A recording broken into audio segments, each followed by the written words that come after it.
Here I have Porsche Panamera 4S, and let me show you how to set the Bluetooth audio volume of this car. So basically, if you would like to set a baseline volume for external devices in your Porsche car, you need to follow my steps.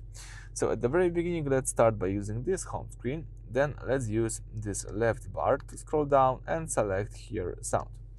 Under sound, you've got here 4 sections: balance, tone, system, and volume.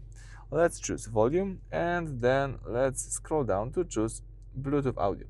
So you can set volume for Bluetooth audio playback. If you tap it here, you can have the 0 is the center, or you can increase it right here or decrease it.